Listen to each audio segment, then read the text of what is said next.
All right, good morning, everybody. I'm super excited to be here. You know, the masks are kind of a bummer, but we'll get through it, right?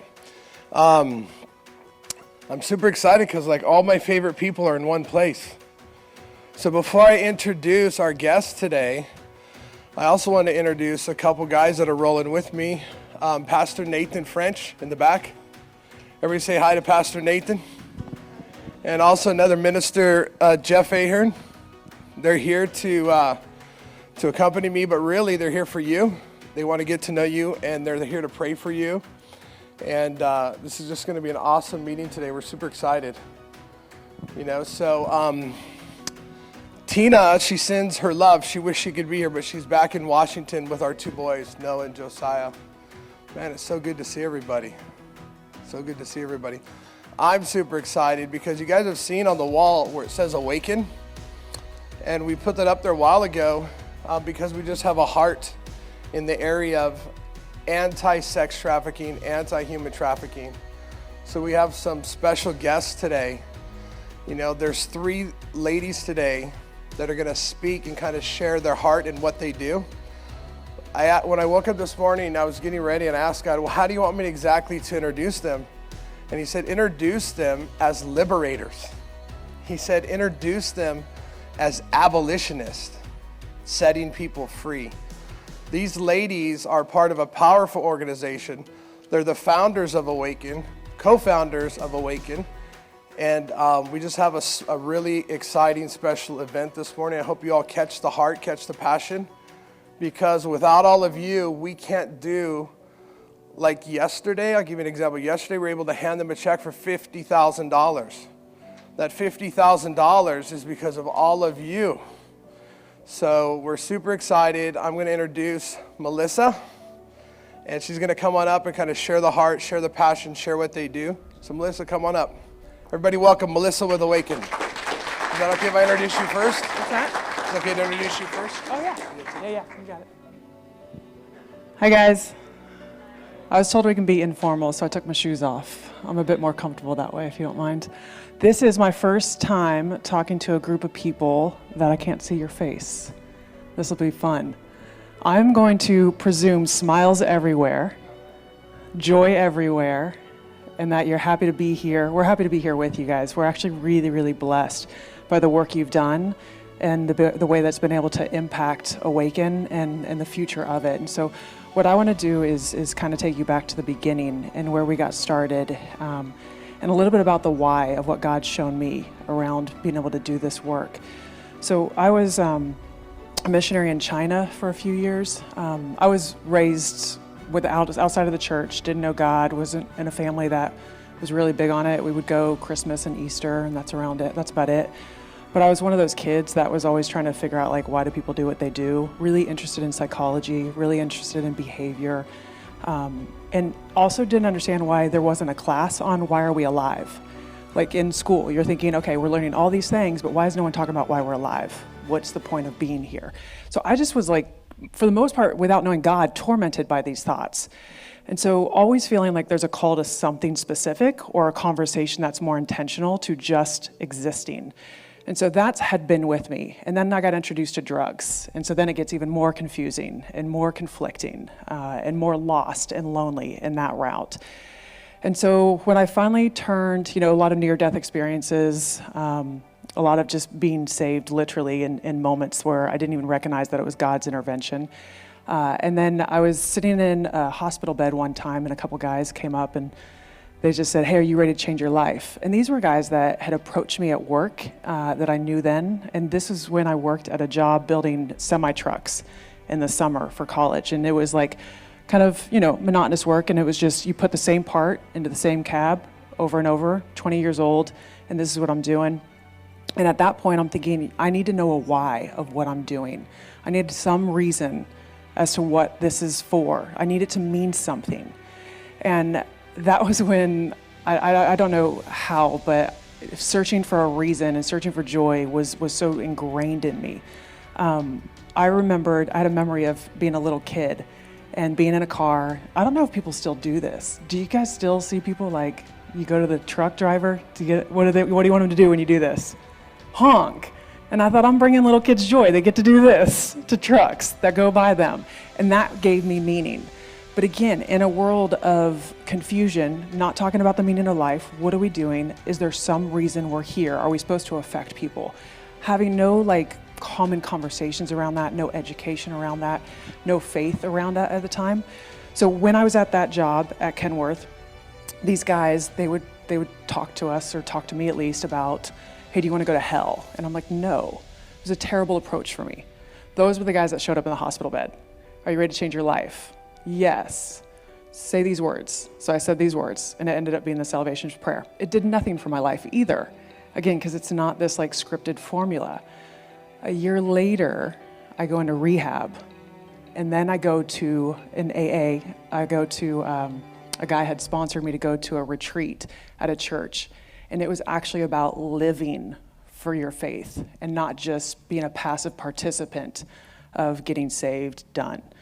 And so at this point, everything changed, because I was sitting in this room of loads of women, that many of which had also gone through recovery. I'm a year sober, and I'm sitting there going, I'm absolutely not worth investing in. There's no reason this kind of love is available for me. There's no reason that I should be able to receive this, because I still was so much struggling with the thought life of being an addict, and the torment and the playground that Satan just gets to play on with an addiction and an addict's mind of just confusion, worthlessness, hopelessness. And so these women overwhelmingly showed me the love of God. I would have to leave the room at times and separate myself from it, because it just didn't add up. And so eventually it landed. And I had performed church for a year. And so when they said, do you want to come up, and do you want to, I was the only one that wasn't a believer at this time. This was meant for people who actively love God. And so I somehow got in miraculously. And they had this sort of opportunity, do you want to restore your faith? Come on up. And I was the first one out of my seat. I knew exactly what to do, because I had pretended church for a year. And I was down there weeping and absolutely surrendered my life to God. In that moment, something very instantaneously happened to me.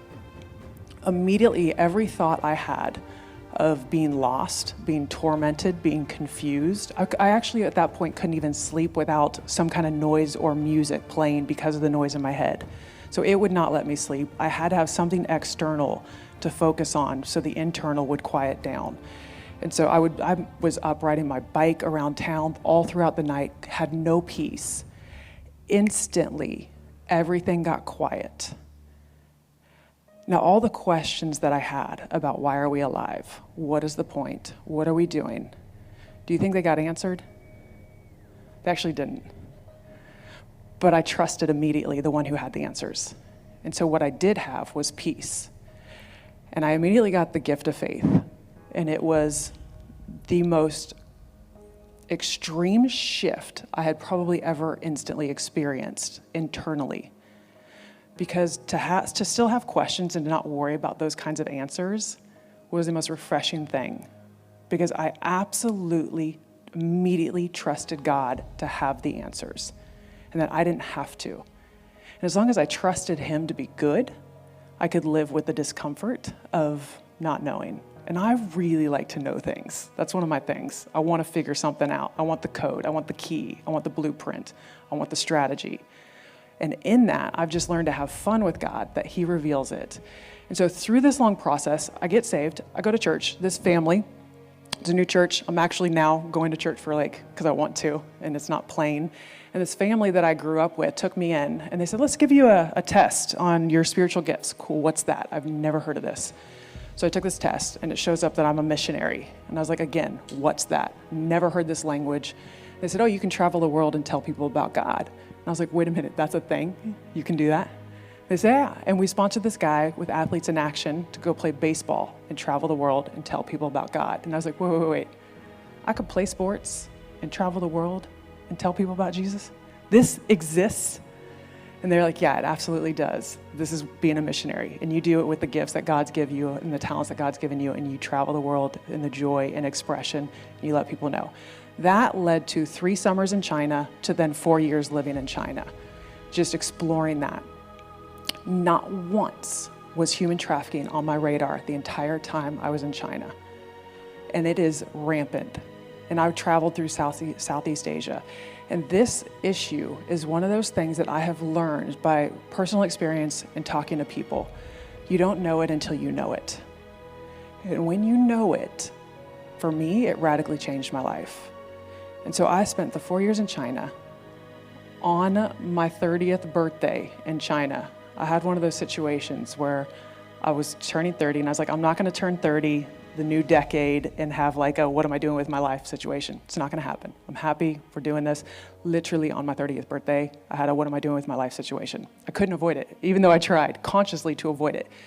And so on that day, I started asking myself the question. I had always said, I want to go back to school and study some kind of psychology, study human behavior, figure this out. And I didn't know to what extent. I just always said, one day I want to do this.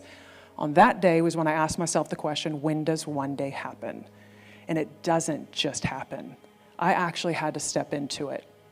So that's when that kind of clicked for me, with some encouragement from some friends and a mentor as well. So I moved back to America without any intention on staying here, because I really wanted to go back overseas, but I was gonna study psychology. So I go back to Reno, which is where a lot of my family's at, and I go to grad school, and while I'm in graduate school, the world of human trafficking opened up to me. I could not tell you a single reason why. I do know I live in Nevada, so we have it legalized in the form of prostitution. But I couldn't tell you if there was no overt thing. There was not a person, there was not a situation, a family member, a friend, a movie. Like, I can't trace it back to anything, but it got on my radar. And so God had put it there, and I started to look into it, and I thought, okay, this might be the thing that's gonna take me back overseas. Because I always knew there was a more specific population. I was just teaching English in China, and that was good, but that wasn't gonna be the final thing. And so while I'm there, and I'm looking at human trafficking now, and because I'm in Nevada, I'm also looking at what do we think about legal prostitution? Like, I have some assumptions of what God thinks, but I'd like to know the why, what's behind that. Why is it bad? Why would we say that? What's behind this? And so I started to look at what the data tells us. And I learned some things that broke my heart. I learned in our country at the time, the average age of entry that we were looking at, the average age of entry into the life of exploitation was around 13 years old. In our country, there are children that is their exposure to prostitution, trafficking, is as a child. And then I saw some additional information that said women, adult women that are in prostitution, 80 to 90% of them as children already had a form of abuse or neglect as a precursor. And then living in Nevada, I had the contrast of, okay, so we legalized this, so now that they turn 18, we can just legally continue the exploitation and extend that. And that's what I was stuck with in my hometown, in my state that I lived in. And so I was genuinely like, conflicted. And so I'm thinking, this is in 2009, and I'm thinking there's gonna be loads of ways to get involved. And so now I'm going into, like after this research, I'm going into 2010, and I'm like, okay, I'm gonna get on Google, because any job I looked at was overseas. So I'm gonna get on Google and I'm gonna find all the ways I can get involved, because I'm probably late to the game and everyone's already figured this out. So I get on Google to try to find a way to get involved, to build my resume, to get the job I really want, working with this population overseas. But I gotta get some experience locally first, or no one's gonna hire me. What do you think I found? Nothing. I couldn't find a thing.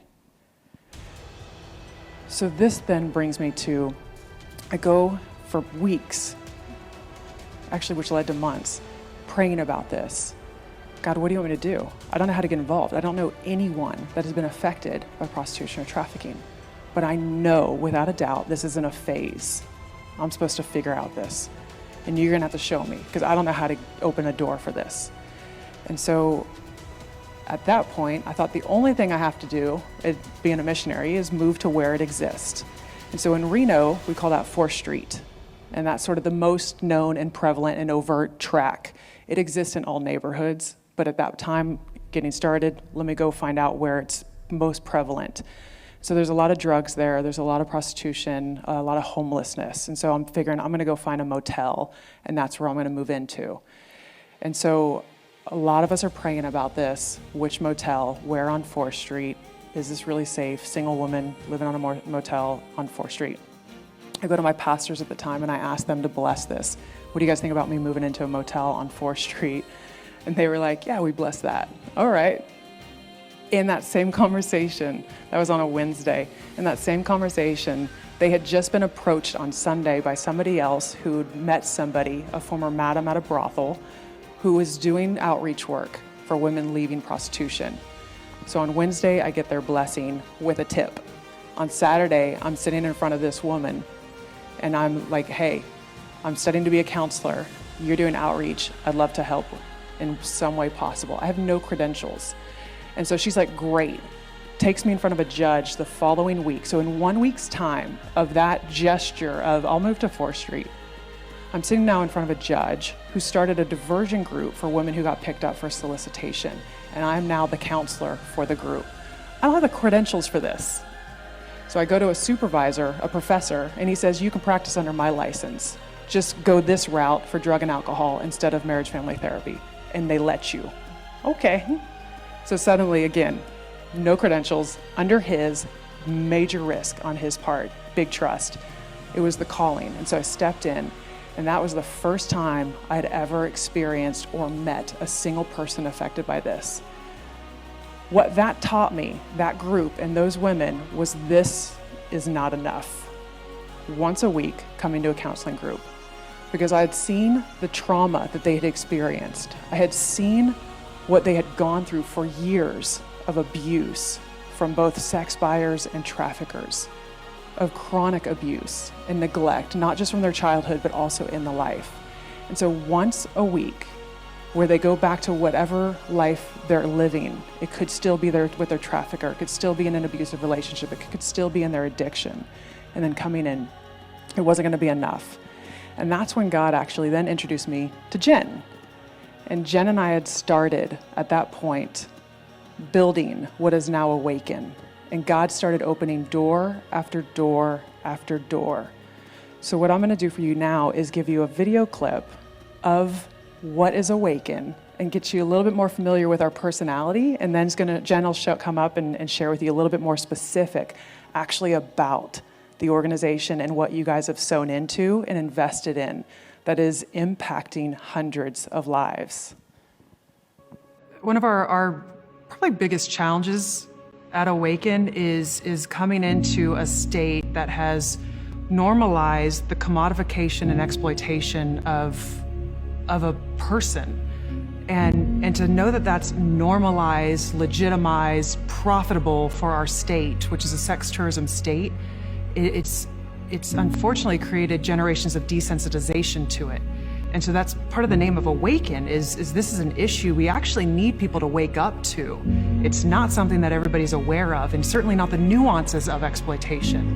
And I think that's been our greatest challenge in Nevada when we first started in 2011.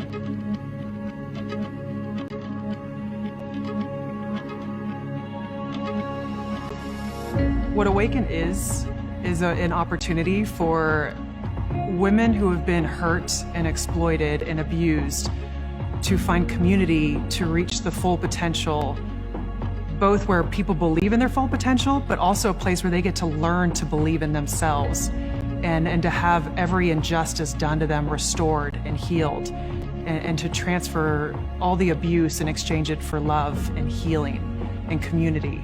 I believe our services are actually secondary to who they are as a person, as a human, and we get to call out the gold in them and bring life where previously there's been abuse.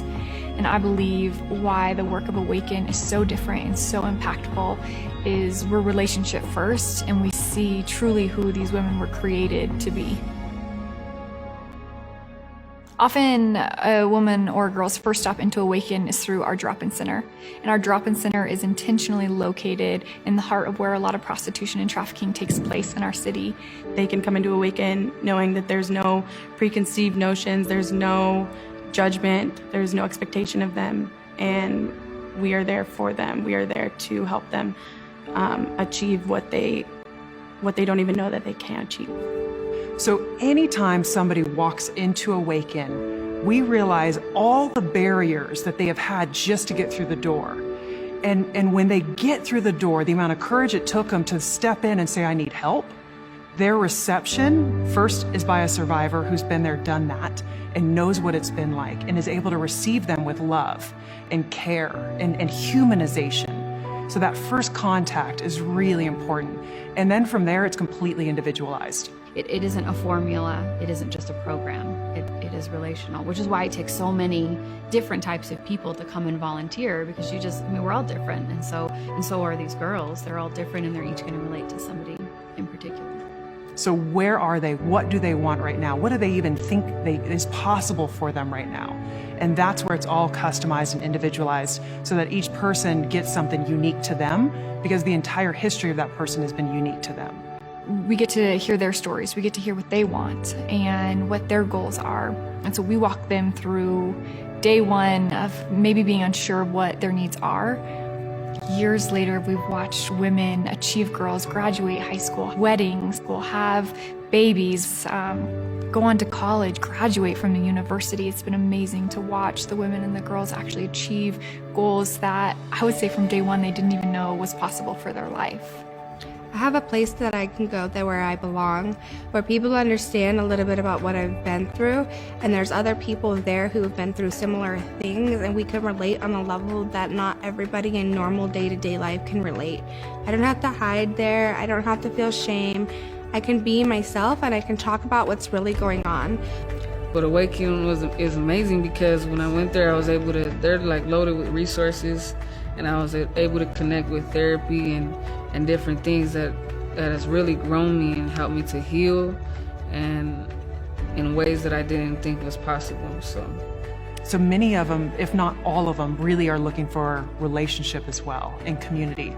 So a big piece of what we do with that is we bring in a team of volunteers, they're our mentors. The mentoring program, I think, is important to the Girls for Recovery, because they can see people that's outside of their realm of influence they've had for a long time, that care about them a lot. And I don't think we're expecting anything from them. And I think that might be new to them. They always do something and, to earn things, have to do this to earn that. And hopefully they see that we're just there to love them. Miss Cindy is the best. I still see her every Tuesday. She takes me to dinner, and then we go to, I go to my NA meetings. She takes me on Wednesdays to Sparks Christian Fellowship to do my laundry. She just does things for me. She helps me try to move. She tries to help me go to school. Just whatever it is that I need, Miss Sandy's always there, no matter what. That means like a friend, like an aunt that I never had. Miss Sandy just loves me, and I know she cares about me a lot. And she'll do anything. She'll, bend over backwards. And she has, and I know she will continue will bend over backwards for me. I think loving these girls has meant more to me than it ever could to them. Being a part of their lives, being there for them, sometimes just to say a kind word, and love them totally, unconditionally. I have watched our mentors run after our girls on the streets. I've watched them bring meals. I've watched them open up their homes and bring family where it may not have been there otherwise.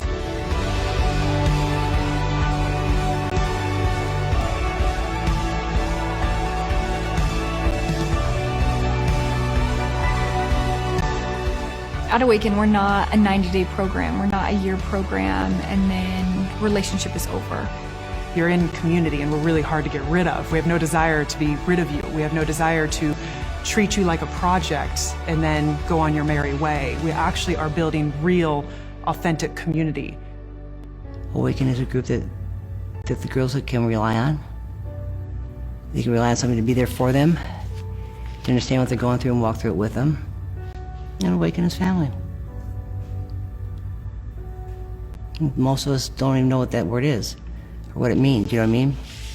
Doesn't mean get pregnant and have children. It means to bond and to relate to people and to have a common ground. And we have that now. It's a place where us girls can meet and be safe.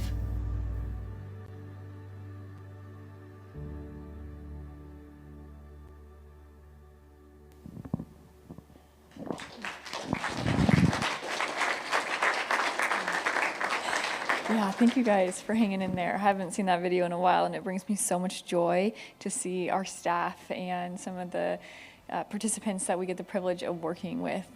Because I think when we talk about sex trafficking or human trafficking, we think about overseas, we think about movies like Taken, and we don't actually personalize and humanize the problem in front of us.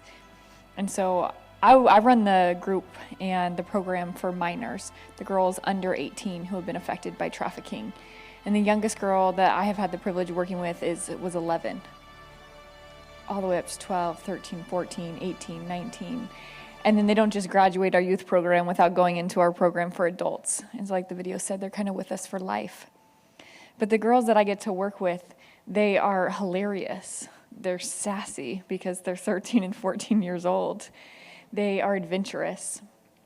And they're just like girls that you would have as friends or daughters or your daughter's friends. And so I hope that the video a little bit just captures part of their personality and part of the human aspect. And so at Awaken, we have 3 kind of main pillars that we do. Prevention, so working with the next generation. We're in the schools.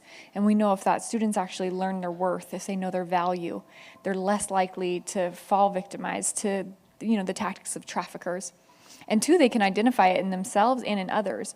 And so sometimes it's really hard to see what's in front of you, but I can easily see it from my friend. But if I don't know what I'm looking for, like Melissa said, it's really easy to miss. But it's one of those things, once you know what to look for, you'll see it everywhere. And so we want to actually bring awareness and compassion to the school system. And so that's one of the areas that we do. And then I would say our main area, kind of our bread and butter, is that restorative piece. And so we work directly with the women and children that this affects. And so we have a drop-in center. You saw a little bit of our drop-in center where a woman can just walk up those stairs. And it takes courage and bravery to take that first step. But it's beautiful. It's right off of 4th Street, where Melissa said is the heart of where trafficking and prostitution takes place in our community. And to be honest, the street isn't that pretty. There is, I don't even know, there's like a car parts place behind us. And then just the street is a little bit dirty, but when they walk up the stairs, it's beautiful. There's kitty corner from 2 strip clubs, you guys, a seedy motel across the street, and then Diamonds Casino, which is probably, once again, one of the deals go down. It's big for drugs, big for prostitution. And so that's right in the heart of where we want to be. We could be in any other part of the city, but that is not where necessarily the women and the girls that we want to reach where they are. So we have to enter into where they're at, and we meet them where they're at. And you can actually see a shift in their face when they walk up the stairs and they can take a breath. And just that disbelief that this is for me. There's hope. There's chance and opportunity that can be found there. And so, we don't expect a girl just to leave that life right away.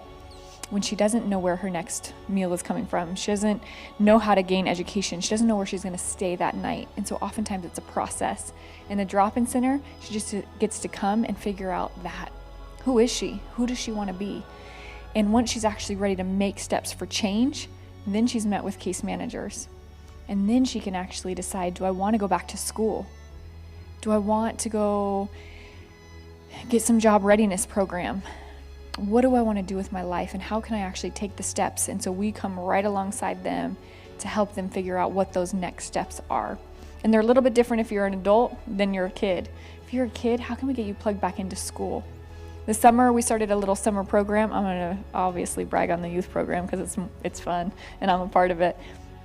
But we started this youth program. So the last 2 summers, it took us 2 summers to realize that we were essentially losing girls. They were running back to the streets during summer. They've lost the stability and the structure of school and their routine. And so they were, just gone for summer. And we're like, what can we do to actually build support around them?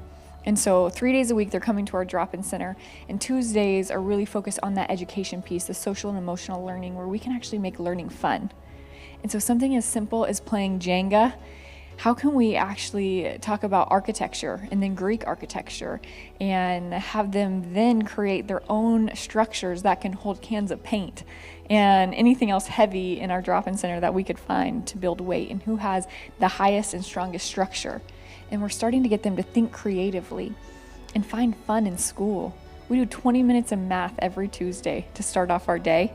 And as much as they hate it, we're watching them gain skills that they never had that will be transferable to the classroom. And then on Wednesdays, we do the adventure activities. And so we've gone rock climbing, we go to Lake Tahoe, we have done the high speed, like go-karts. And so we start to hit them. If you think about a 13-year-old, right, 14-year-old, they're all over the place. They're excited. They are active. And so we need to hit them at that active level of engagement. And so we take them on risky activities. And then we start to bring them down through some arts, through some therapeutic activities as well. But Wednesdays are really for getting them connected to nature and their bodies. I think they've been disconnected from their bodies for so long. If we can actually get them to think about even going on a hike, what that means for your body and movement, and just the healingness of being outdoors and in creation. And so that's kind of our Wednesday. And then Thursday, we get back to the community. I think especially in 2020, it's really easy just to focus on yourself. And you only think about what I'm benefiting and what I'm getting out of it. But when we actually get them to sit down and figure out where do you want to give back, they gain a broader perspective. And they see other people who are maybe like them, but maybe completely different from them and have similar or completely different struggles. And they start to think outside of themselves. And our girls are so generous. They love to give back. And so even if we're just picking up trash along the river, they still laugh and have fun with it. And so we teach them how to care for somebody. So that's kind of what we're doing right now in the youth program. Drop-in services, like I said, for the adults. And then when they're ready for that next level, they also have a day program. And so 5 days a week, the women are coming and they get 2 groups a day that they can learn. It's nutrition, it's, I'm obviously not part of it, so that's the only group I can remember. But they're all therapeutic groups. And it's really to get them to a place of stability and then to move on to the next phase in their life. Amanda's also eventually going to talk about the transitional house, and so we have a house for the women as well. But the coolest part for me is regardless of age, we get to enter into those secret and sacred places of their life. We get to watch them enroll back in school and then graduate. We did a little graduation party for 2 of our, I guess 1 of our youth, 1 of our adult women, and then 1 of our staff. We got to celebrate that they graduated high school and 1 from college. We've got to celebrate births and birthdays. I would say the one thing that Awaken does really well is we celebrate. There's always something to celebrate. And so it may be a sobriety birthday, it may be an anniversary of coming out of the life, or it may be that you just got your first job interview. Even if you didn't get the job, you still showed up for the interview, and that actually takes courage. And so whatever it looks like, we're going to celebrate you. We have mentors, and you saw 2 of the mentors. Honestly, they put such a big smile on my face because our mentors are the biggest champions of Awaken. They love unconditionally. Those 2 women that you saw, they have been around Awaken, for probably 7 or 8 years at this point, and they open their homes on actual holidays so our girls can experience holidays and tradition. So Easter, obviously COVID shut down Easter this year, and we were supposed to go to Miss Emily's house. And I think was it in June? She decided things had opened back up, and this Sunday we're going to do Easter. So there was a Sunday in June that we all dressed in our Easter gear and went to Easter lunch at her house. And Christmas and Thanksgiving. And the mentors open up their homes and their hearts and their lives for years and years. And so you may not be in the drop-in services anymore. You may not be in the day-to-day case management anymore. Because if you're with us for years, we hope you do progress through those phases. And so we do have phases ultimately to the survivor or the survivor leadership phase. But they're still in touch with their mentors because the relationship's real. I don't get to enter into your life for 2-3 years and then all of a sudden check out because you may be further along. Our relationship's going to evolve. It's going to look different, but you're always going to be a part of my life and a part of our Awaken family. And so I love that. I love that I don't just cut you off after 90 days or the 2 years that you're in the house, that I get to watch you go on to get married, to have babies. And those are some of the successes that we've seen as well, to get your own apartment or your own home. But sometimes it's a really long journey. And I think a lot of times we want quick fixes, and this isn't necessarily an issue that has a quick fix. But it is a fix that's going to take all of us. And so we all have a role to play, whatever that might be. You may not be called to the streets or into the direct fight. Melissa's mom, she actually writes thank you letters to the volunteers. My mom does care packages for the girls that are out of state. And those are 2 jobs that people may not think, 1, we have a need for, 2, really make an impact. but it absolutely does. You guys are in homes. You see things that we're never going to see. There's a role for you, especially as men and women, like men specifically, there's a role for you when we actually get to see men treat our girls with respect and dignity and not just want sex from them. It's a game changer. It's something that's so important in their healing journey that they actually need healthy men to enter in. And so that is one of the areas that I would love to grow in our organization. I have actually seen more boys come through recently, boys that have been victimized to trafficking as well. And I've tried to get male mentors who are males to mentor the boys that have been affected, and it's so hard to get a male to go through the mentoring process because it's a scary topic and it's uncomfortable. And I think we are so uncomfortable as people with that insecurity that is in us that we're too afraid to enter into somebody else's life. And so I will say we finally just got our first mentor who's a male to mentor a boy. And so that's amazing. That's a little evidence of God's grace right there. Yeah, there's so many miracles that I have seen. And so I could get excited. I could talk all day, but I also want to provide time for Amanda to speak and also for Q&A. But God's on the move, and he wants us more than we could ever want it, which is really, really exciting because I get to just play a small piece in it. And I look back, and it's crazy that he called me to this and that he's kept me. And I pray every day that he will continue to keep me because I love to see the work that he's doing. Ultimately, our goal at Awaken is city transformation. We believe that we can be the safest community, that girls will hear they're going to be trafficked right here or to Reno, and they think, awesome, I'm really glad I'm going there because I know there's hope there. There's healing there. There's a chance for me to actually get resources and get out there. But that takes the whole community waking up and getting involved. We've always said we could take a girl and put her into our safe house or our transitional house. But then as soon as the program's over, we send her right back to the community that just exploited her. And so if we as a community don't shift, the problem's going to continue. But I continue to see people wake up and realize that this is the problem. And that's the coolest part, is that when we get to speak to people and you guys actually take a stand and say, this isn't going to happen in my city anymore, then real change gets to happen. And so, yeah, I just thank you guys for being here. I'm going to give the mic to Amanda, and she's going to tell you more.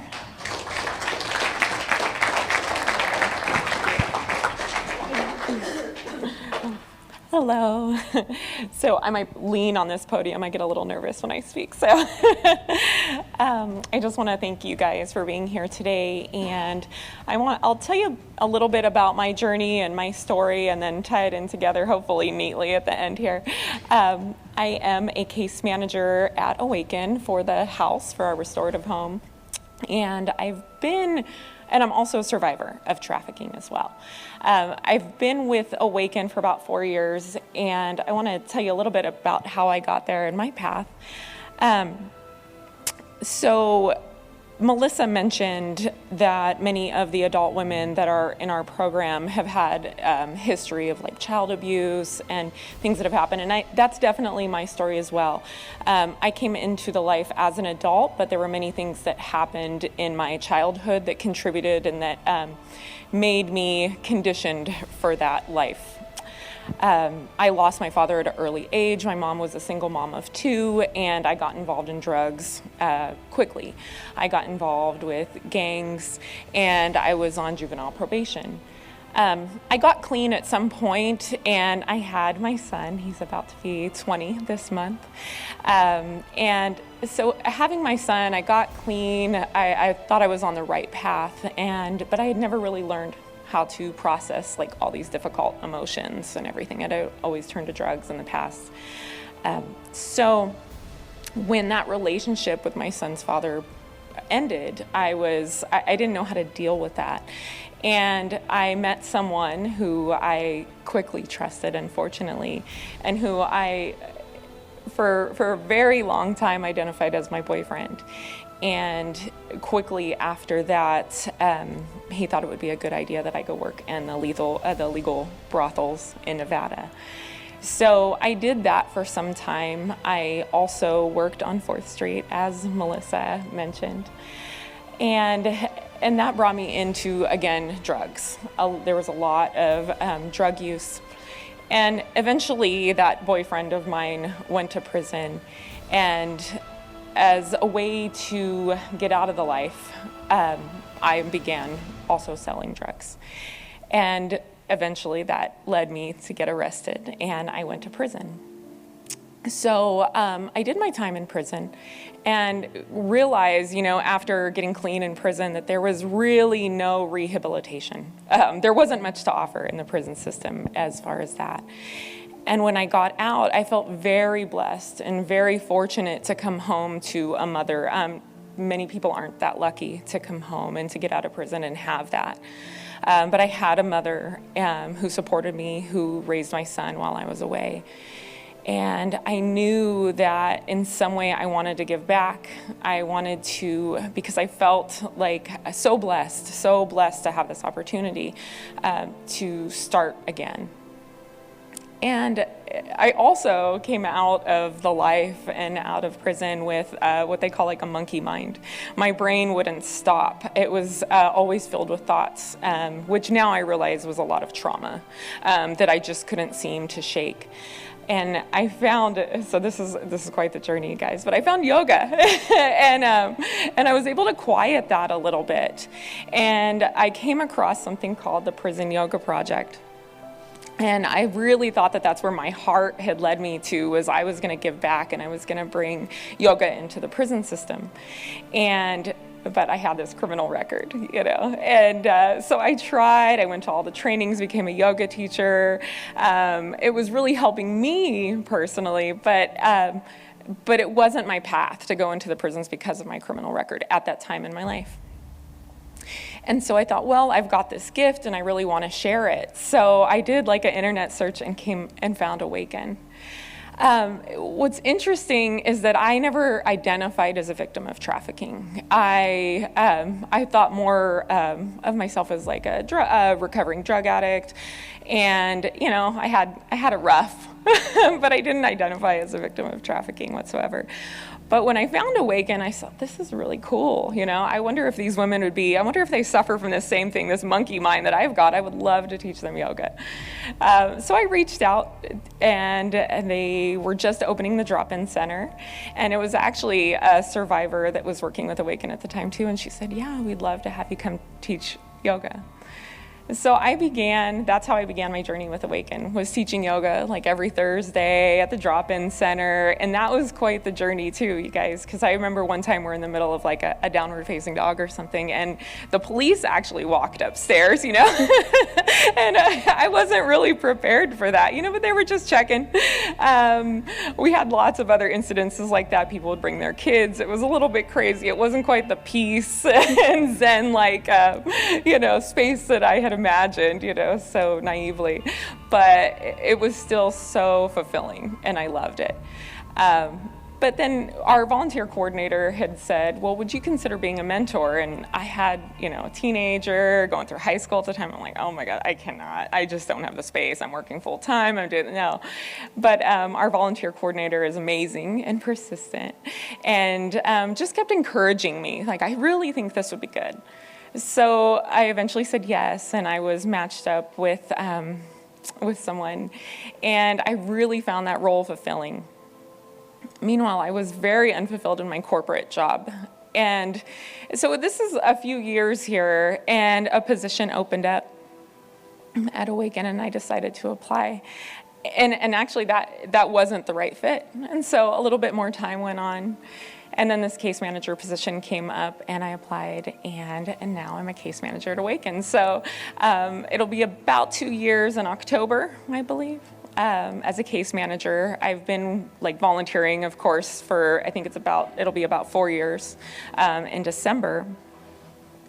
And my position is at the house, and I felt moved to work at the house because, again, I felt so blessed when I got out of prison to have a home to go to, but so many of our women don't. And Awaken wasn't around in Reno when I was in the life. And just working with Awaken, there's so many times that I find I see these blessings for the women. I thought, God, I really wish that I would have had that at the time when I was in the life.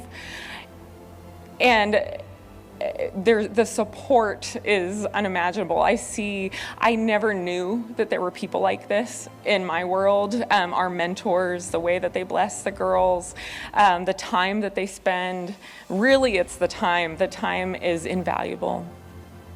And what I've seen at the house is that the girls come in and they walk in this home and it's beautiful. It is nicer than any house I've ever lived in. I mean, it's gorgeous.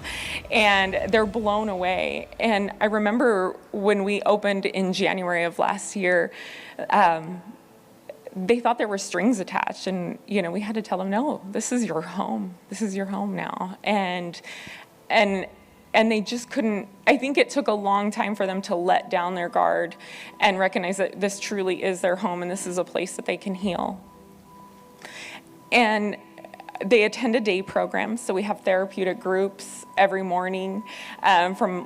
It starts early in the morning. We have a group together that we begin with a little bit of peace, a little bit of prayer, a reading. We light a candle for the women that are still out there that haven't found their way home. And then we begin groups such as, we have addiction groups, we have DBT, which is skills to help them, be at ease in this, in the harder times with trauma that they experience. And we have relationship groups, building community, building relationships. And they attend these groups every day. And then in the afternoon, we go do fun things like rec. And again, we always end the evenings with another community group where we just kind of look at what goals we set for ourselves every day and if we achieve them and how we're feeling. And it's really created, they spoke about family in the video, and it's really created a family atmosphere in the home. I spend so much time with them and they feel definitely like a family. And now we're almost, so our program is 12 months to 2 years, and we're almost at that point. In January, it'll be 2 years that the home has been open. And it's amazing to see the progress and the change in these women's lives. Like Jen was saying, we celebrate victories. Every month we have a celebration night.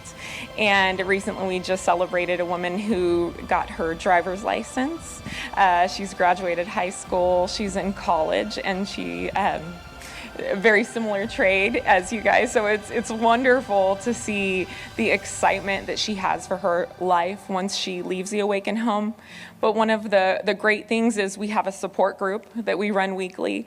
And after she leaves the home, she's not done with Awaken. There's a graduation of the program, but you don't graduate Awaken. You're always here as family. And she can always come every week and come to the support group and just start to work through those real life things that happen, even after we've worked through some of our stuff. And then also a new exciting thing that Awaken just recently has done and really has been a true blessing to me is that we are now able to go into the jails. And through Awaken, I just got my record sealed this year. So it's been such a blessing to get my record sealed. And thank you guys. And that's why I mentioned that piece, because it's so interesting. When I first started, when I Googled, where could I teach some yoga, because the prison yoga thing didn't work out and it brought me to Awaken. It's actually brought me full circle. And, and I'm able now to go into the jails in a way that I never, ever even imagined for myself. And it's just so, every time, yeah, I'm not a crier, and I felt like I was going to cry today, but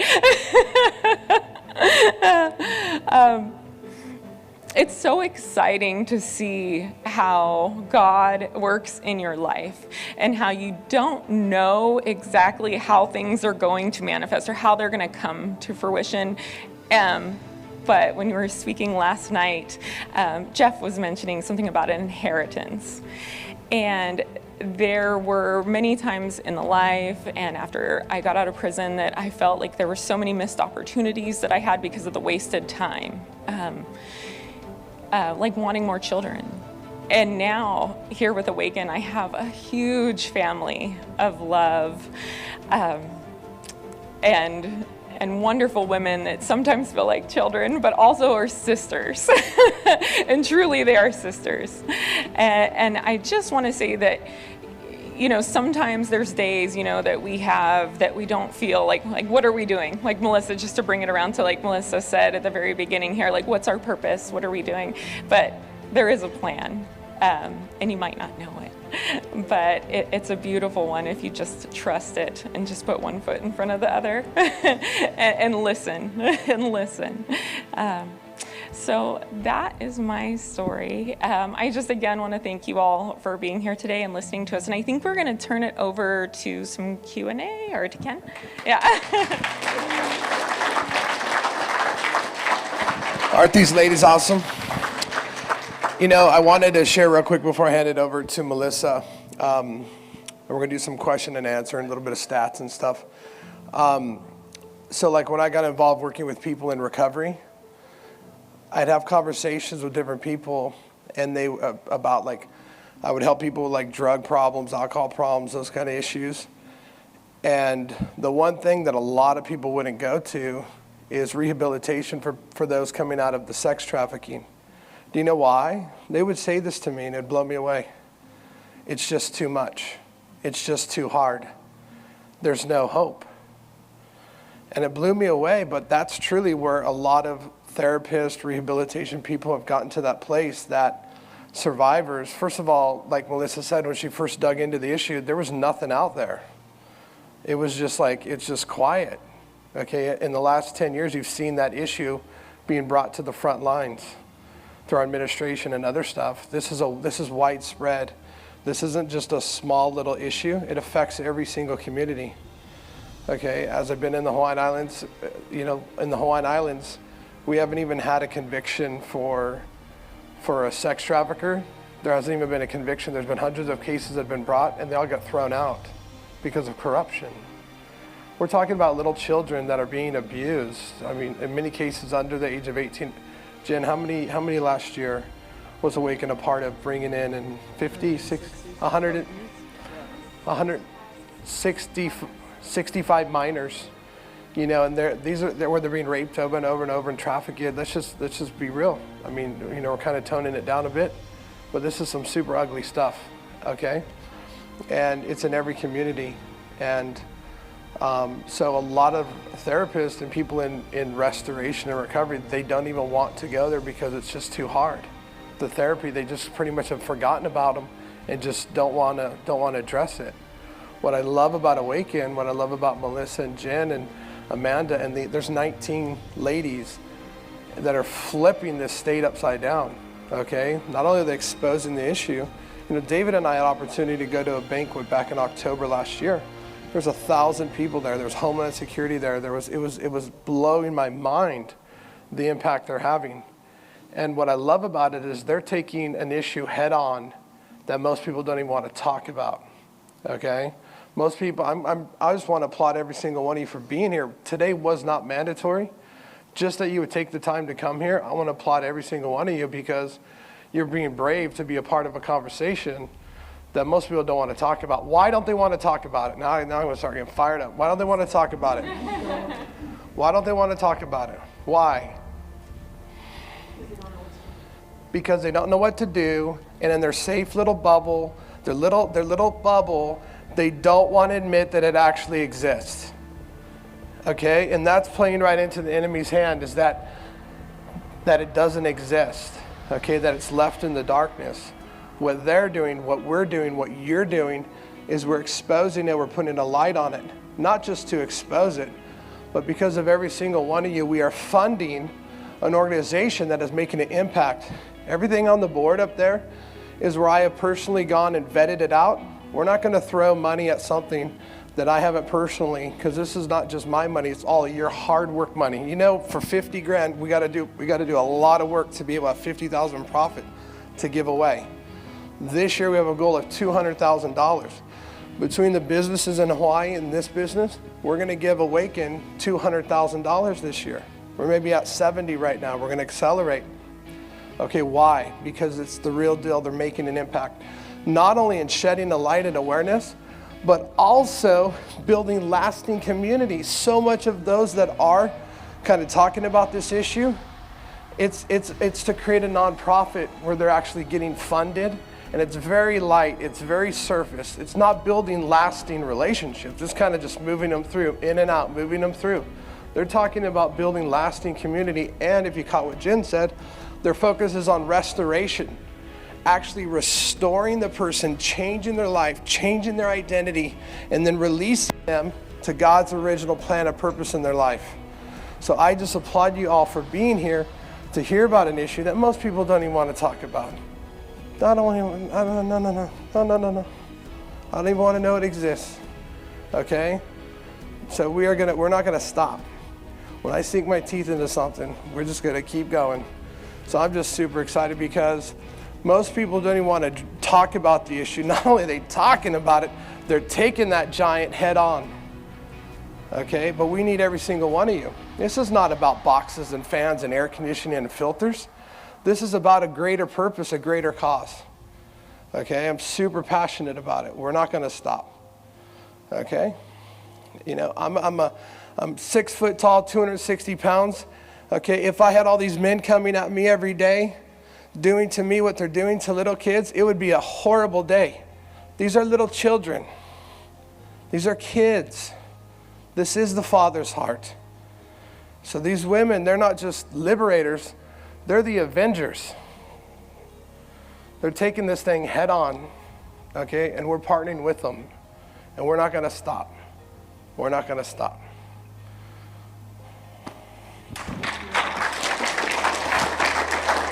So I'm going to turn it over to Melissa, and then we're going to do a little question and answer. Please don't hesitate. If you have any questions or while you were kind of talking, if you have some things to go through your mind, this is the time. We're still good on time. And then David Dami, he's going to kind of share. Tina and I brought David in October up to Reno for the little banquet. It wasn't little, it was amazing. 1,000 people. It blew my mind. He's going to share a little bit because I watched David after, just totally affected. Totally affected. So he's going to share a little bit about that. And then we'll close. And then make sure y'all say hi to Nathan French and Jeff. And get to know them and say hi to these amazing Avengers. And those guys are Avengers too, man. It's like, and I said it earlier, I said, I'm just blown away today. You know, the masks are tough, but I'm here in one room with my favorite people, all in one room. That's so exciting. And earlier I was just kind of blown away. But love you, Eddie. You're an Avenger too. All right, so question and answer, Q&A for Melissa or Jen or me. Or Amanda. Ready? Take it. I'm going to keep talking.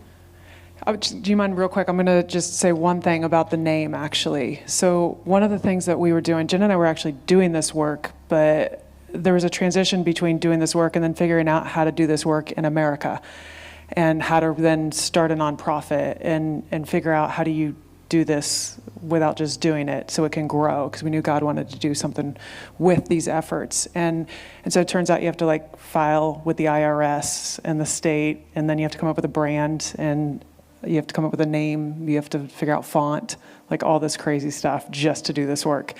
And so we had filled out all the paperwork, and we're doing this work already for a year, just of our own accord. And we could not come up with a name. We were trying to figure out what God wanted to do and what he wanted to call it. And all of the advice, and we've got some pretty creative people, most of the advice was all around geared towards the population we were working with. And maybe something biblical, so something about Rahab, right? Something about restoration, something about the woman coming out of prostitution.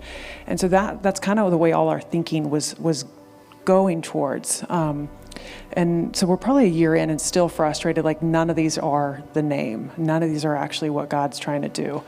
And so I was out at my mom's house one morning. They were out of town, and I just went out there to pursue God. I'm sitting on the porch swing in the backyard, and at that point, honestly, the way I tell a story, so I think I was trying to spiritualize a temper tantrum.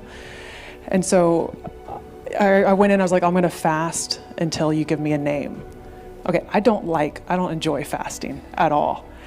But I think it was more like the 2-year-old that says, I'm going to hold my breath until you give me some candy. And so I think that's why I was saying I was spiritualizing a temper tantrum. I love how God met me in it, though, because by breakfast time, he gave us a name. And so it was such a short little fast.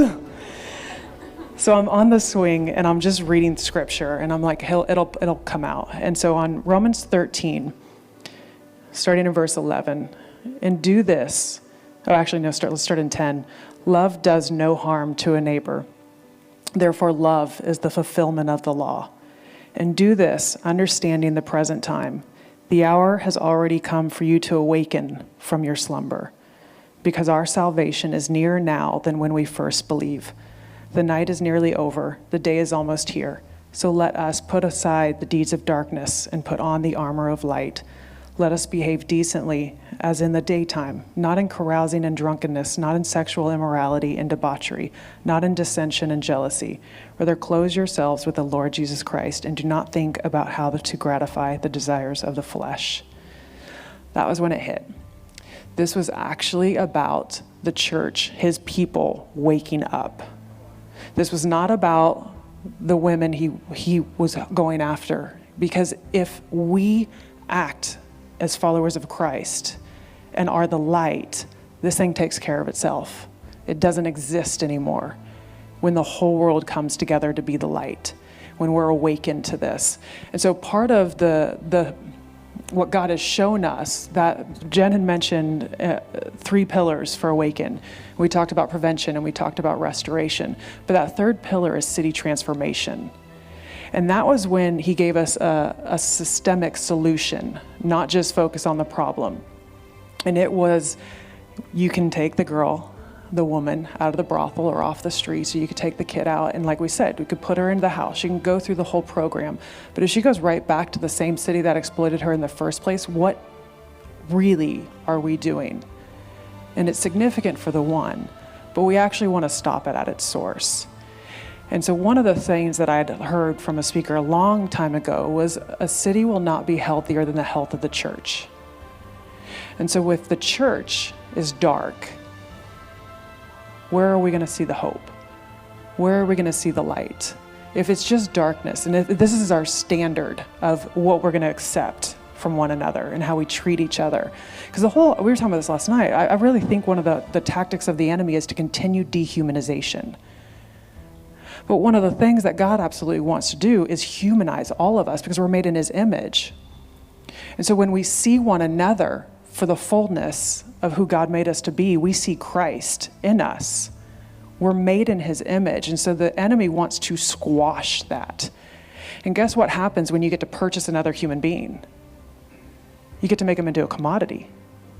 You pull the humanity out of the situation, the humanness completely.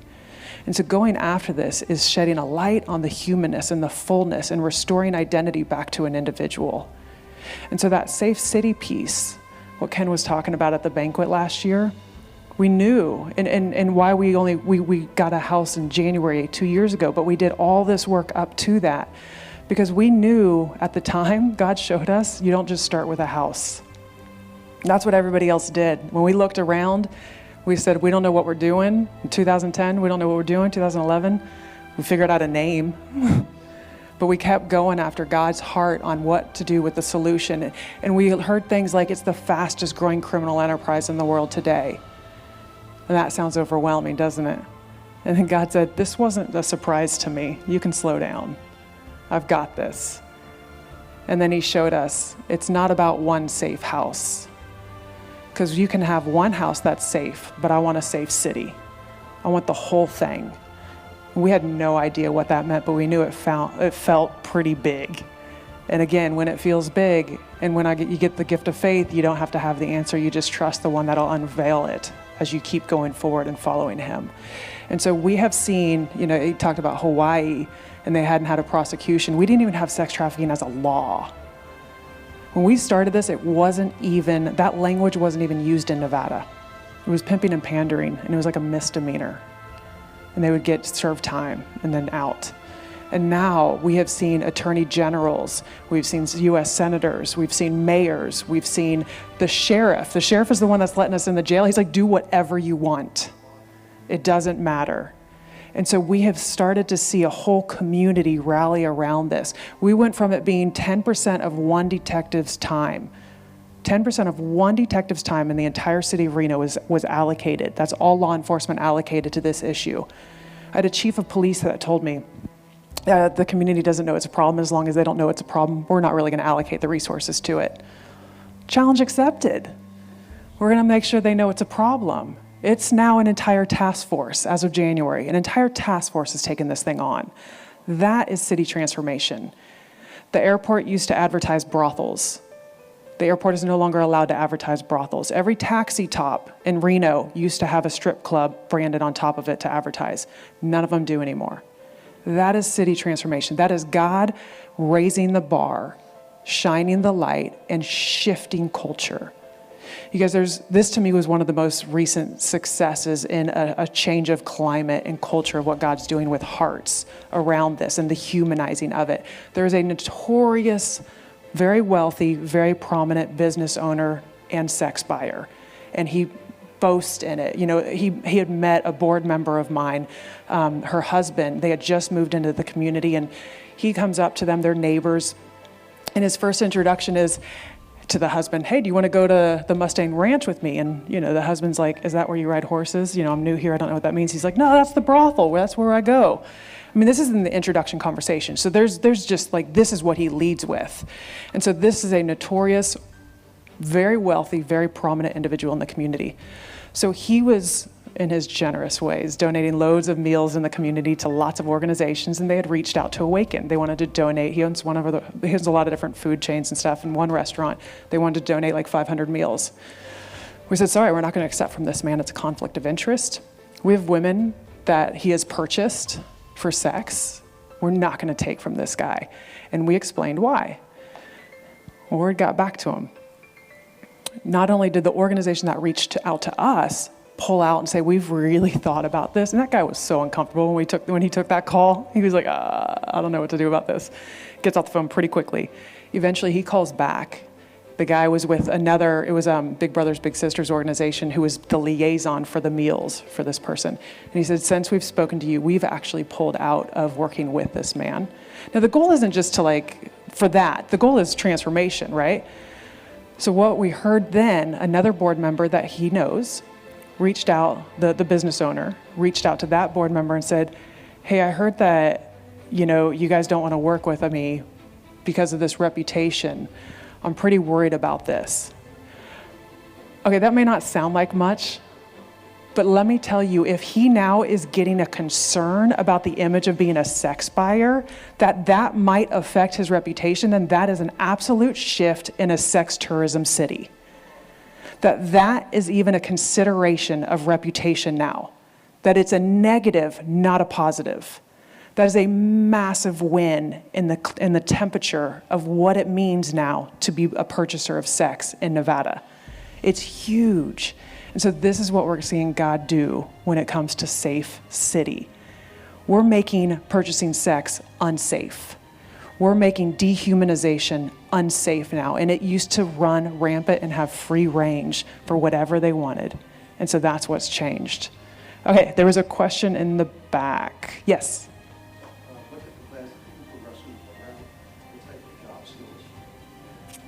So it's really at their own kind of passion and wiring. So whatever they feel called to is what we want to support. So if there's a barrier, let's say a tuition or an admission or a debt, those are the things we want to get into and remove any kind of obstacle to whatever they want. So we see them go in a whole range. Some women are really creative and they're able to do their own like cakes and baked goods, jewelry making. What is welding? So we've got one going into welding right now at the house. We've got one that's gone into retail work. One is getting her bachelor's in accounting, I think, in accounting. She did a semester abroad even, and then has come back and figured out, now I want to go into accounting. I mean, there's a whole range, and it's one's working in warehouse work right now. It really is about what they want for themselves, and then we just try to work to support that. So this is what's interesting. In COVID, we kind of shut down our banquet. We've shut down our fundraising scenarios. And we have literally watched God bring us donors without even going out. And so the building we're in right now was put up for sale without us knowing it. That sale fell through. The owner came to us and said, we'd like to offer you a deal. And then a foundation approached us and said, we want you to ask us for the money for the whole building. And then a few days later, 2 donors said, and we'll take care of all the repairs. And so the whole thing, we just actually signed last week to buy the building we're in, and 100% of it has already been covered, like within that time. Yeah. So I think our fundraising goals are just watch God. That's kind of it right now. We do have a social enterprise goal that we're super curious to watch what God will do to answer that, because we really also believe in bringing sustainability in and providing work for the women and the girls we work with in-house, so we can have sort of a mentoring process of that development, the workforce development, having them step into that as an opportunity. And so we're waiting to see who God will bring to take that on, to lead that part of the organization. Yes? Yeah, we are in a nonprofit. Yes. Anything else? Yes. We're in Northern Nevada, in Reno, yes.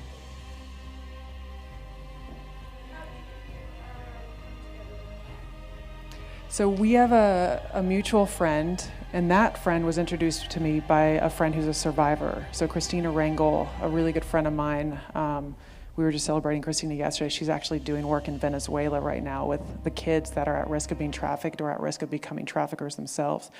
So she had introduced me to Laura, who was childhood friends with Ken. And so they were in a conversation in Redding. That's where he was visiting Laura, and I was still in Reno. And I got either a text or a phone call, and she said, hey, my friend feels like he's supposed to meet you. And I'm in Reno. And I'm like, all right. But it's Laura, who's similar to Ken, and you're like, that must mean something. And so I ended up going out there to meet both of them, and it's just been amazing ever since. Yeah. That was a few years ago, actually. Yeah. Yes? Something like Awaken in China? There are organizations in China. I think maybe even Compassion International might be one of them, but none that I know of personally that I'm close to. We know of some that we're close to in Cambodia. Yeah. Yes.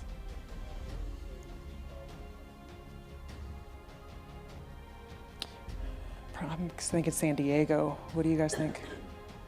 I know San Francisco is bad. The port cities, any port city, really.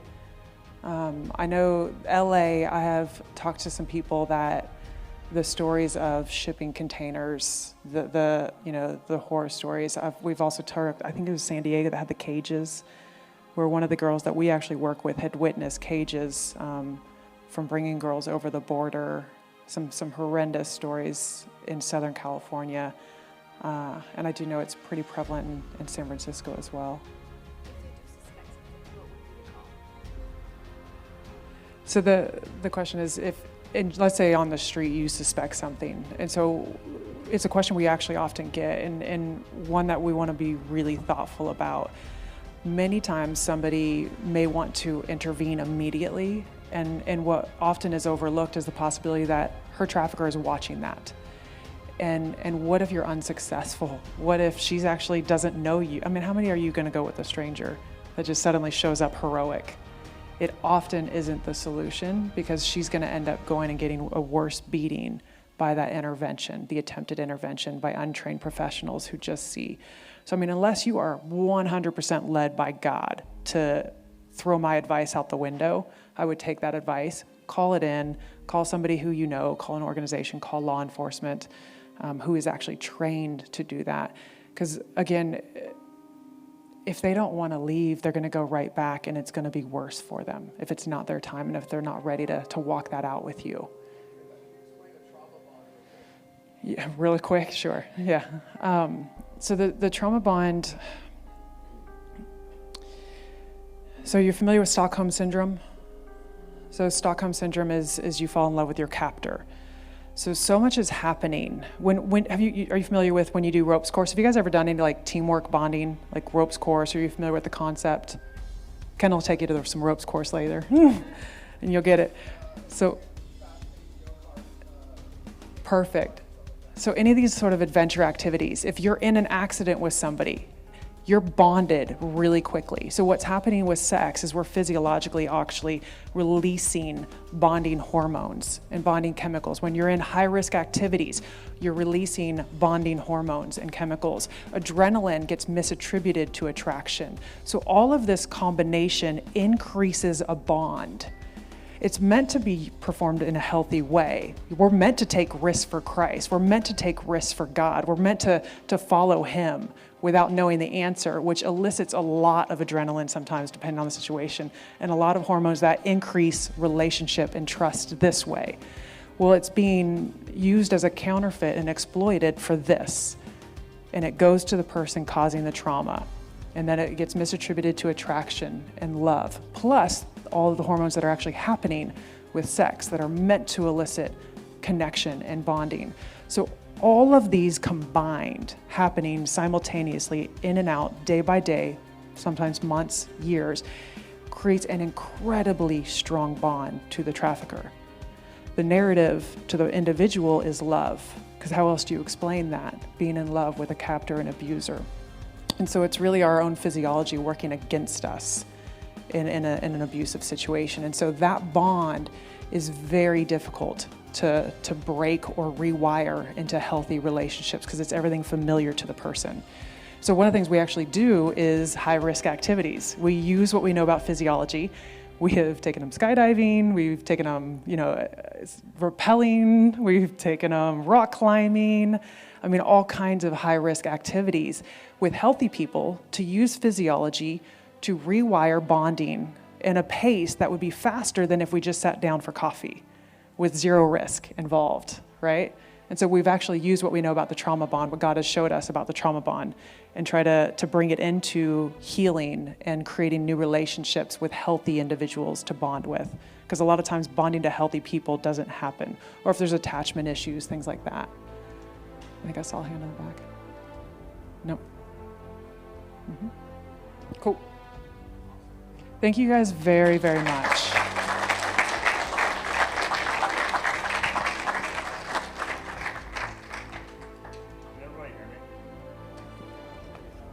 If I don't use this, will it still work? So, I want everybody, if you would, just take a really big breath. Evaristo, will you translate? Everyone take a really big breath and just kind of let it go. I think I held my breath to what Ken's talking about a year ago, roughly a year, a little more than a year ago. In a room of 1,000 people, I don't think I breathed because I didn't want to interrupt listening to the message that you're hearing a lighter version of. When Ken talked about getting real, this is a lighter version of it, a much lighter version. So, who has daughters in here? Who has a sister? I know there's a lot more of you in there. Who has a wife who was a young lady at some point, and a mother. So it really hit me because I have a daughter. I'm not gonna cry. Because I grew up in Las Vegas, and I spoke with Melissa afterwards, and like many probably have, I was blown away that I've been surrounded by it, but kind of naive to it, or I don't know, just really, you don't see it. It's not right in front of you. It's not something I participate in, so I don't know it's there. But growing up in Las Vegas, it's mostly like any other community, except on a highway or any street, you have billboard after billboard that's strip club, liquor store, strip club, liquor store, gun store, liquor store, strip club, on and on and on. And you get really numb to that. It's just stuff. But then when she opened up my eyes through listening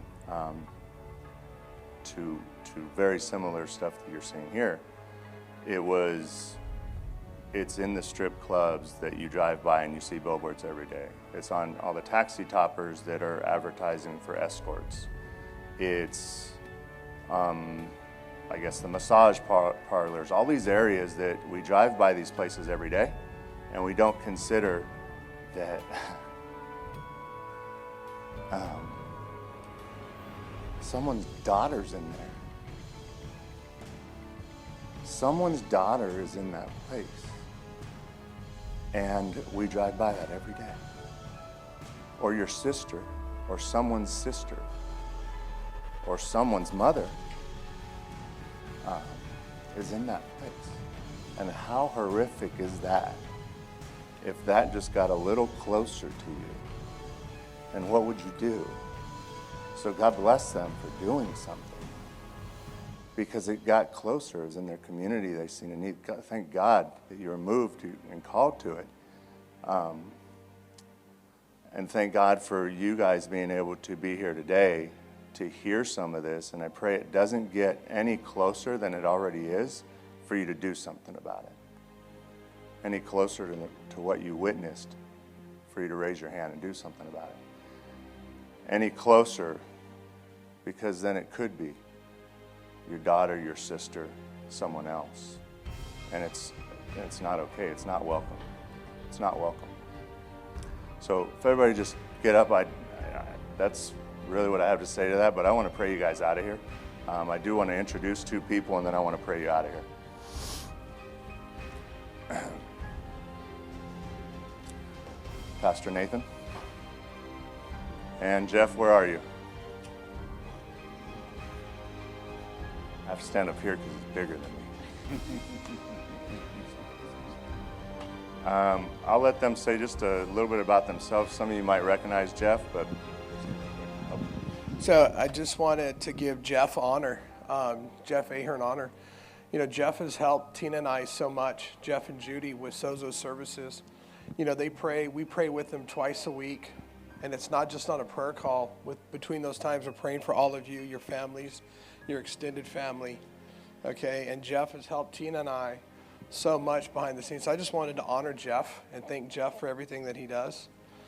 And he'll be here floating around. He's written a book. He's in the process of writing another book with my help, a little bit of my input. And we're super excited about that. I wanted to share, so thank you, Jeff. And so in January, before COVID, God gave me a word. I was in a meeting in Hawaii. It was a prayer meeting, and the Holy Spirit just spoke so clear to me. I grabbed a black Sharpie and our dry erase, and I wrote across a piece of glass in our conference room in Hawaii. And the word that God said was, there's a shaking coming that's going to create an awakening. A shaking, this is way before COVID, a shaking that's going to create an awakening. Okay? So there's things shaking. We're in the middle of a shaking. Yeah, it's been really tough. And I just wanted to thank all of you. You guys have been amazing. You know, David and I were driving down the street last night and down Catella, and within a mile I stopped counting at 15 buildings that were empty for lease or for sale. Okay? Where businesses, last time I was here, I drove down by Cliff and our place down on, David's place down on Tustin, and in the Home Depot parking lot, it was lined with trucks for sale, contractors' trucks, where they took the letters off and they were for sale, okay? God is protecting us, okay? We are not only open, but we're thriving. We've had some of our best months, but it's because of all of you. We can't do what we're doing, some of the stuff up there, without all of you. Heal Our Land, our nonprofit, is now being funded from all the businesses regularly. So then that money goes to some really awesome organizations. But the shaking releases the awakening. This is Awaken in Reno, and I'm going to introduce my friend Pastor Nathan that does an event, and it's Awaken the Planet. So he just did an event up in the Tacoma Dome up by Seattle. So it's not by coincidence all this stuff is out there about awakening or waking up. So Pastor Nathan and... Well, hello, everybody. Wow, this thing's hot. Amen. Hey, so I just want to just shortly just say Jesus really loves every one of you. And it took me a long time. I was a PK, and I tried to commit suicide. I was about a preacher's kid, and I was kind of a mess. I just decided it wasn't for me.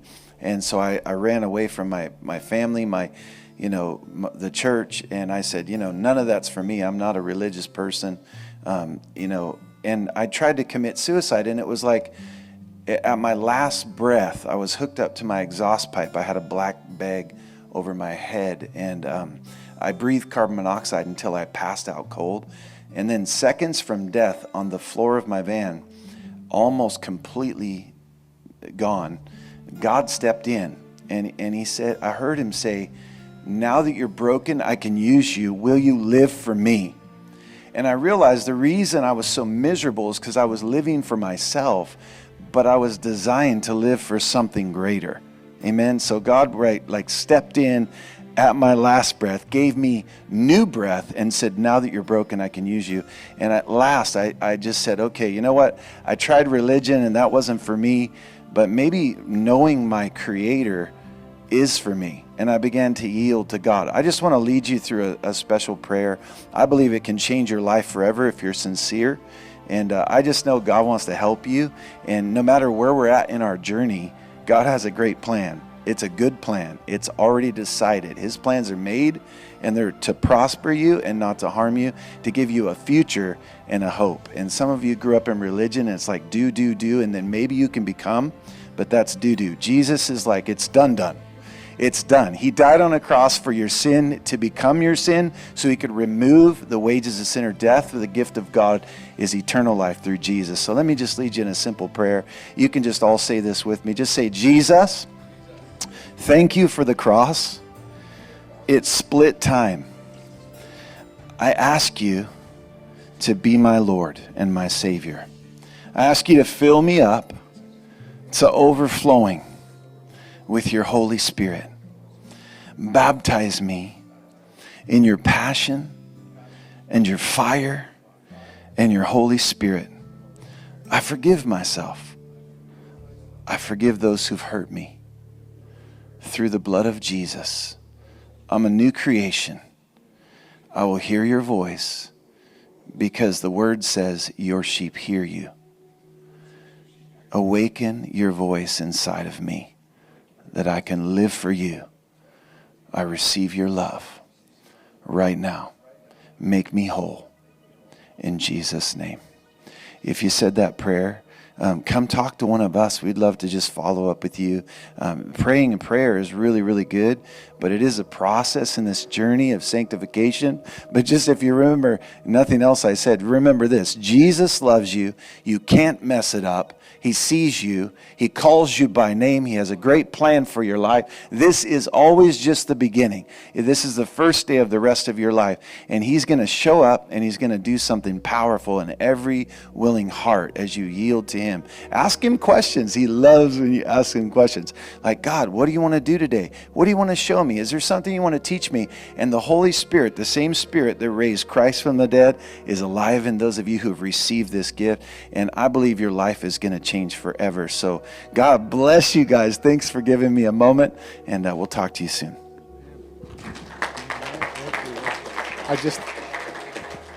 This is such a great time. I mean, I know the world and the media are trying to say, they say every end, and it's been so great. And we minister to many businesses, and we lost one this year, but the rest of them, they're doing better this year than they were in the past. I mean, when God's there, I mean, the world can shake, but when you're on a firm foundation, you're solid. And we love you guys. And one of the things you have, I know I said this before, but You guys have a phenomenal job. You're all ministers. You're all ministers. See, yeah. You think of, you're not traveling salesmen selling encyclopedias, knocking on doors. People are inviting you into their homes. When you get there, they're anxiously waiting for you. You get to minister to their temporal needs. They're either too hot, they're too cold, but they want you there to fix their problem and there. But while you're there, you get to love on them. You get to bring the love of Christ into their life. You get to speak words of encouragement. In a time and season when people need hope, you get to speak it. You get to be what Paul calls a living epistle. You get to be God. Bring God in with you. You can bring the peace. And sometimes, you don't have to be a Bible school graduate. Just bring one word of encouragement, hope. Peace to this home. Bless, smile. Show them that you have peace. Show them that you have joy. Show them your confident expectations. And they'll receive that. And then if you want to pray for them, that all the more better. Very few people, maybe 1 out of 100 people, if you ask them, can I pray for you? They'll say no. But the other 99, they'll say, sure. What can I pray for you for? Pray for them and just take that. You have an awesome chance there. And I promise you, if you just open up and allow God to use you to minister to each and every one of these people you go into the homes where, He will bless your socks off so much more you can ever imagine. So I just want to pray right now, covering a protection over you. Father, we love these people, Lord, and we send them out in the world, Lord, with your protection. Lord, I just ask for you, protect them with your love, your peace, your joy. Surround them with angels, Lord. And every single home they go in, Lord, we believe that the lives of those people, our customers, the prospects, they will be touched for you, Lord. They will draw closer to you, Lord, in Jesus' mighty name. Mark, will you come up? And David, come up. Yeah. So I just want to give honor, and then we're going to close. And there's some food on the way out. And so this, come on up here. Both of you guys are going to get honored. Oh man, I get emotional about this. Man, this guy right here, he's one of our outside salespeople, and he caught the heart. He caught God's heart and our heart. And I was in Hawaii, I was driving, and I got a text, and it said, hang on a minute. I've been doing this 32 years, and I've never seen this. I've never seen this. He said to our management, he says, that when I went into that home, it was such a divine appointment, and it was just like 3 hours connecting with this client. It blessed me so much that I don't want to get paid for this huge sell. I want to give that money to Awaken. I've never seen that in 32 years. And it touched me. It super touched me. So I just wanted to honor you and thank you.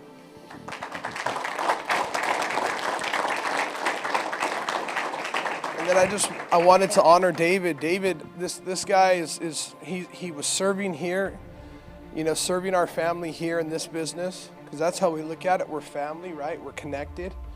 Look around. We spend more time with each other than we do with our family. Okay, this is in Hawaii, we call it ohana. This is family. And David served here.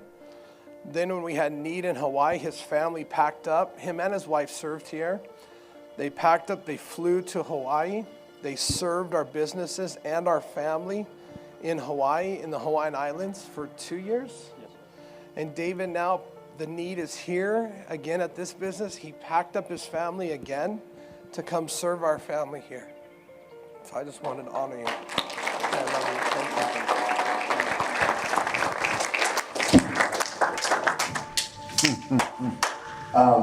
Well, thank you for praying us out. I won't try to come over top of that. I will say, if this felt heavy, if today felt heavy, good. If it didn't feel anything, come see me. See if you still have a heartbeat. And I'll help with that. So it should feel heavy. It took probably a few days for a lot of this to sink in when we went to Reno, because I was trying to process what I just heard, and mostly disbelief. So it's heavy, let it weigh on you. But let it also turn into compassion. Let it turn into awareness for the people next to you in here. Look at them differently because you're all sons and daughters and brothers and sisters. So let it turn into compassion. Let it turn into compassion when you leave here with each other, but also when you go into our customers' homes. So no different. And they might be struggling just as much as you or worse. And that's the privilege we have, is we get to go in there and we get to change their lives. So don't let that get wasted on what the world would have you do, which is to just ignore it or act as if it's not really there. It's there, and now you know it. So don't waste it. That's all I have. Everyone have a great day.